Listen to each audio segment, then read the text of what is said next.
There's a few moments in Test cricket that you just can't miss. The opening over on day one at the Gabba. It is the most important part of the cricket summer. Allan Border, one of the biggest names here at the Gabba, to ever walk on the Gabba turf, joining us to talk us through this first over. Yeah, look, I've got butterflies and I'm not even playing, so you're right. There's something special about the first day, the first morning of the first Test match of the summer. It hasn't changed, over the years. It's always a special moment. We've got a good crowd in. So, it's just, it heightens the senses, doesn't it? It does indeed. Ben Hilfenhaus has been handed the ball. Any surprises in that for you? No, I think the Australian side is pretty much as I expected. Probably a couple of days ago they were thinking about maybe playing 4 fast bowlers, just the way the overhead conditions were and the way the pitch surface appeared. But I think it's the right balance, to have your 3 quickies and the spinner in the side. And look, they're pumped. I've been with the boys over the last couple of days at training and those sort of things, and they're ready for action. Ben Hilfenhaus coming in now. What's going through his mind? Well, he'll be nervous, but they will have talked about the lines they want to bowl to, particularly Graham Smith. He is a little bit vulnerable, particularly the ball coming back into his pads for an LBW shout. So I'd say that's what he'll be looking to do. Get the ball nice and full. It's a brand new ball. It's a nice green wicket. Get the ball up to the bat. Not quite according to plan. No. Whipped off the legs for a couple of runs. So Graham Smith will be very happy with that. He'll be nervous. I mean, he's played over 100 Test matches, but you never really conquer those nerves, and you've got to learn how to use them to your advantage. And Graham Smith's one of the best exponents. He's been in really good touch in the last 12 months, so he's a big wicket for the Aussies. And they like all teams now, you do a lot of preparation and planning about where you'd like to attack certain people. So I'm just thinking he's got to get the ball up to the bat and hopefully get a little bit of swing going. That pressure's now off Graham Smith. His heart rate would have dropped considerably too. Oh yeah, it'd be amazing just getting those first runs. It's amazing how much more relaxed you become facing the next ball.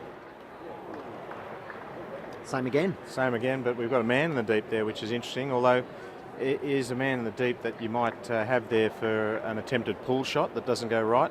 So look, there's a couple of ways that they'll attempt to bowl at Graham Smith. He loves playing the hook shot, so they'll have that up their sleeve, and the man in the deep waiting for that mistimed hook and also saving runs. Do you think Ben Hilfenhaus would have structured the over in his head? He knows he's got the 6 balls and he knows where he's going to put each one of those before he starts? I think he would have.